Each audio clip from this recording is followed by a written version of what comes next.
দেখো দাদা, চাষাবাদের কি খবর? এবার সবজির ফলন কেমন? সবজির ফলন তো প্রতিবারই ভালো হয়। তা তোর দিনকাল কেমন চলছে? এই তো দাদা, আছি কোনো রকম। ঠিক আছে দাদা, তুমি কাজ করো, আমি যাই গো। আজকে আবার গঞ্জে যেতে হবে সবজি চাষের জন্য সার আনতে।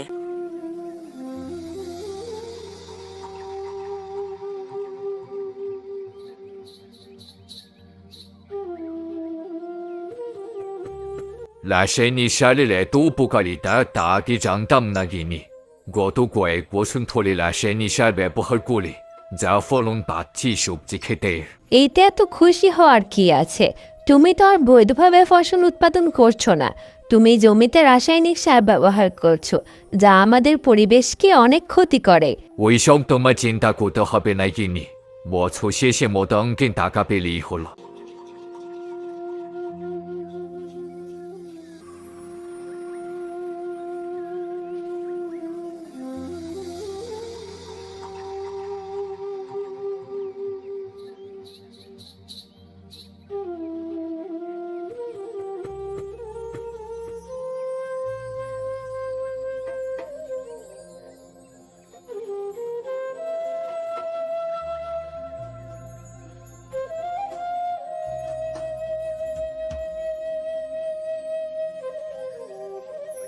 তাহলে গ্রামবাসী চাষাবাদের খবর কি? কেমন ফলন হবে এবার? কর্তামশাই, ও নিয়ে আপনি একদমই চিন্তা করবেন না। ফলন তো প্রতিবারই ভালো হয়। তাছাড়া আমাদের গ্রামে কৃষকরা খুবই ভালো, চাষিরাও খুবই ভালো। তারা জৈব সার দিয়ে ফলন করে, যার কারণে খুব ভালো ফলন হয়। আর আমাদের পরিবেশের উপরও কোনো ক্ষতির প্রভাব পড়ে না। হ্যাঁ, এটাই তো শুনতে চাইছিলাম তোমার মুখে। গ্রামবাসীরা যখন নিজেদের পরিবেশের উপকার বুঝতে পারবে, তারা যখন নিজেদের ফসল ভালোভাবে উৎপন্ন করবে, তা থেকে খুশি আর জি হতে পারে। হ্যাঁ, ঠিকই বলেছেন কর্তামশাই। বেশি ফলনে বেশি টাকা, আর গ্রামবাসীর মুখে হাসি। প্রতি বছরই তো আমার গ্রামের চাষিরা কৃষকরা খুব ভালো ফলন উৎপাদন করে, যা আমাদের গ্রামের সুনাম বয়ে আনে। তুমি গ্রামে সবাইকে প্রচারণা করে দিও। যার ফসল বা ফলন এবার সব থেকে ভালো হবে, আমি তাকে নিজে হাতে পুরস্কৃত করব। এটা তো গ্রামবাসীর জন্য খুবই খুশির খবর কর্তামশাই। তাহলে গ্রামবাসীরা আরো ভালো উৎপাদনের চেষ্টা করবে।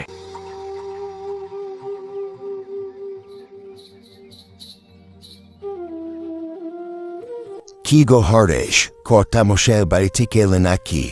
তা কোনো ভালো খবর আছে? হ্যাঁ গো হরিদা কাকু, খুব ভালো সংবাদ আছে তোমার জন্য। এবার কর্তামশাই বলেছে, যার ফসল সব থেকে ভালো হবে তাকে তিনি নিজে হাতে পুরস্কৃত করবে। ও, তাহলে তো এটা খুবই ভালো খবর। গ্রামের সকল কৃষক আর চাষিকে তাহলে জানিয়ে দেওয়া দরকার। হ্যাঁ হ্যাঁ, তুমি বরং সবাইকে জানিয়ে দিও। আমি চললাম।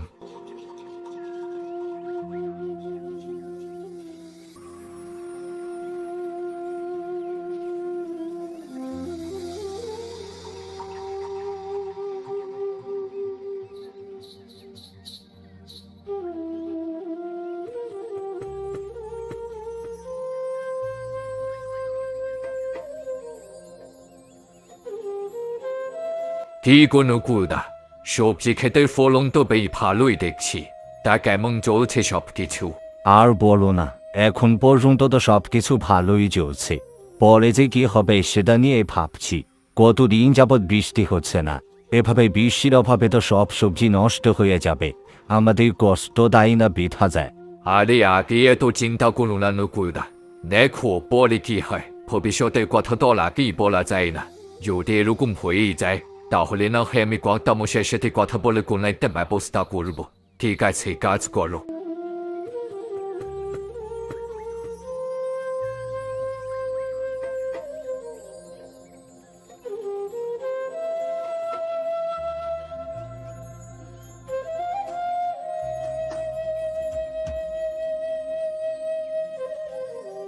আরে হরে দেখি, কি ব্যাপার আজকে তো সকাল সকাল হাজির যে? গ্রামবাসীরা খুবই ভালো সবজি উৎপাদন করছে, এটা তো খুবই খুশির খবর। কিন্তু তার উপরও গ্রামবাসীদের একটি ভয় আছে। তারা আশঙ্কা করছে খরা। যেহেতু অনেকদিন যাবৎ বৃষ্টি হচ্ছে না, এই অবস্থায় তারা যা সাহায্য প্রার্থনা করছে। আচ্ছা, তুমি গ্রামবাসীদের চিন্তা করতে নিষেধ করো। যদি খরা হয় আমি আমার সর্বোচ্চ দিয়ে সবাইকে সাহায্য করব। দেখা যাক পরে কি হয়।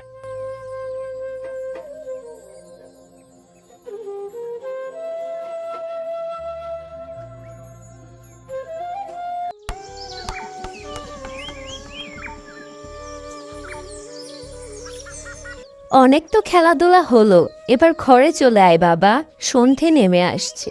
সন্ধ্যের সময় বাচ্চাদের বাহিরে থাকা ঠিক না।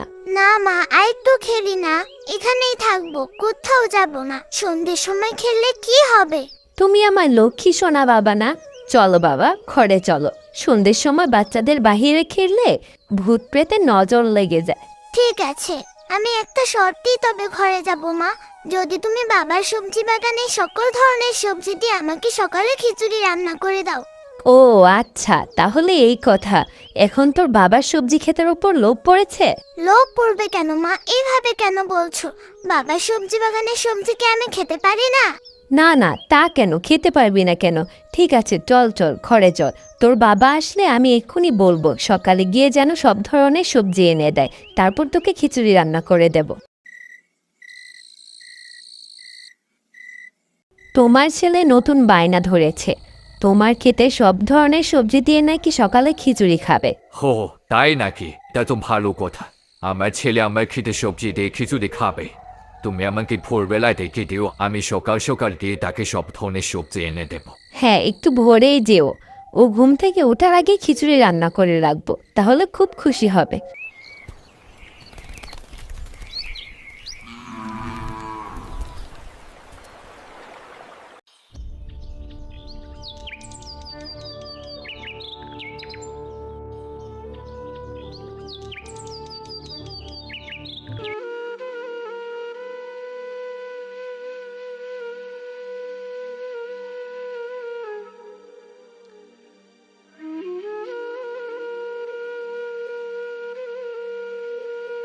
এ কি, তুমি দেখি খালি হাতে ফেরত আসলে, সবজি আনুনি কেন? সবজি আর কি আনবো? যেই কয়টা সবজি বাকি আছে এগুলো বাজারে বিক্রি করতে হবে, না হলে আমার টাকার অনেক লোকসান হয়ে যাবে। বাকি সবগুলো সবজি বৃষ্টির অভাবে নষ্ট হয়ে যাচ্ছে কিনি। এখন কি করা যায় কিছুই বুঝতে পারছি না। দেখি আজকে গ্রামে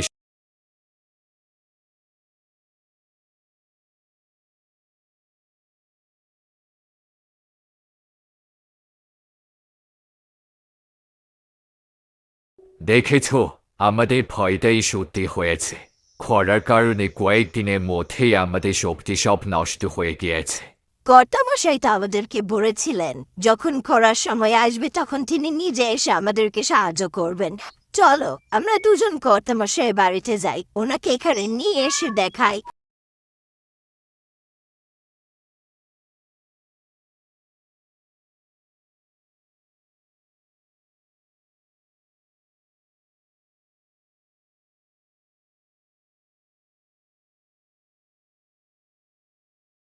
কি ব্যাপার, আজকে হঠাৎ তোমরা সবাই মিলে আমার দরবারে হাজির হয়েছো? তোমরা তো কোনো সমস্যা ছাড়া আসো না। কি হয়েছে আমাকে খুলে বলো। আমরা অনেক বিপদে পড়ে আপনার নিকটস্থ হয়েছি কর্তামশাই। আমাদের সারা বছরের শ্রম বৃথা গেল। খরার কারণে আমাদের সকল সবজি নষ্ট হয়ে গিয়েছে। পুরো সবজি বাগানটা যেন এক মরুভূমিতে পরিণত হয়েছে। এখন আপনারই সাহায্য দরকার। আপনার সাহায্য ছাড়া আমরা কিছুই করতে পারবো না। এই বিপদ থেকে আপনি আমাদের কেবল বাঁচাতে পারেন। কিছু একটা করুন কর্তামশাই। আচ্ছা ঠিক আছে আমার প্রিয় গ্রামবাসীরা, তোমরা চিন্তা করো না। আমি যখন কথা দিয়েছি তোমাদের সাহায্য করব, তখন আমি কোনো না কোনো ব্যবস্থা করবই। চলো, আমি তোমাদের সাথে তোমাদের সবজি বাগান দেখতে চাই, আমাকে নিয়ে চলো।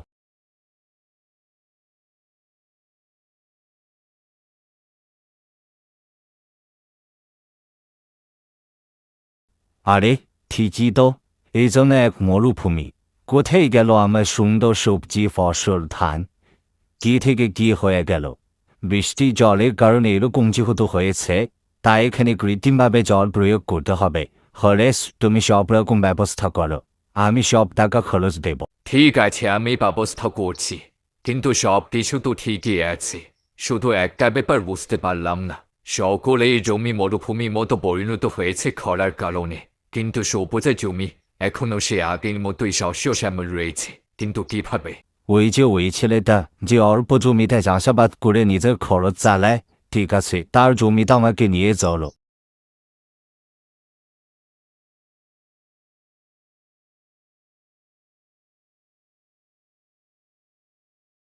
সবুজ চারিদিকে এত খরা, সকলের সবজি বাগান, ধানের ক্ষেত, ফসল, শস্য সব শুকিয়ে নষ্ট হয়ে গেছে। এত কিছুর মধ্যেও তোমার শস্য ক্ষেত, সবজি ক্ষেত এত সুন্দর কিভাবে রয়ে গেল? আমাদেরকেও বলো, এই অসাধ্য সাধন তুমি কিভাবে করলে? কর্তামশাই, আমি সবার মতো প্রকৃতির সাথে বেমানি করিনি, তাই প্রকৃতিও আমাকে তার সৌন্দর্যতা ঢেলে দিয়েছে। আমি ফলন কম হবে জেনেও জৈব সার দিয়ে সবসময় চাষাবাদ করেছি, যার কারণে অনেক খরার কারণেও আমার ফসলের কোনো ক্ষতি হয়নি বা নষ্ট হয়নি। এমনটা তো হওয়ার কথা না। আমার সকল চাষিরাই তো জৈব সার দিয়ে উৎপন্ন করে। হরস তো আমাকে প্রতিদিন সেই খবরই দিত। না না কর্তামশাই, আমাদেরকে ক্ষমা করে দিন। আমরা অতিরিক্ত ফসলের লোভে রাসায়নিক সার ব্যবহার করতাম। পরিবেশের ক্ষতি হবে জেনেও আমরা রাসায়নিক সার ব্যবহার করেছি। তার জন্যই তো হয়তো বা আমাদেরকে আজকে এই কষ্ট ভোগ করতে হচ্ছে। সারা বছর কষ্টের ফসল আমরা কিছুই পেলাম না। কি ব্যাপার হরেশ, আমার প্রজারা এত বড় ভুল করল আর তুমি তার সম্বন্ধে কোনো খুঁজে রাখলে না? কিন্তু কর্তামশাই, আমি তো প্রতিদিনই এসে তাদের খোঁজখবর নিয়ে যেতাম। তারা যে এত বড় ভুল করে বসেছে আমি তো সেটা জানতাম না, না হলে আপনাকে অবশ্যই জানাতাম। যা হবার তা হয়ে গেছে, এখন আমরা শত চেষ্টা করেও সেটাকে পাল্টাতে পারবো না। সবুজ, তুমি আজকে আমার চোখ খুলে দিয়েছ। আমাকে সবাই কর্তা হিসেবে আরো সতর্ক হওয়া উচিত ছিল। আমারই ভুল, আমি ভালো করে সবাই দেখাশোনা করতে পারিনি, কিন্তু তুমি আজকে প্রমাণ করে দিলে মানুষও থাকে যে উপরওয়ালাও তাকে সাহায্য করে। তাই আমার দেওয়া কথা মতো আমি তোমাকে পুরস্কৃত করব। আমার বাড়ির পাশে যে 1 বিঘে জমি আছে, সেই জমিতে তুমি চাষাবাদ করতে পারবে। আজ থেকে সেই জমি তোমার, তুমি নিজে সেখানে চাষাবাদ করে আত্মনির্ভরশীল হয়ে উঠবে। আপনাকে অনেক অনেক ধন্যবাদ কর্তামশাই।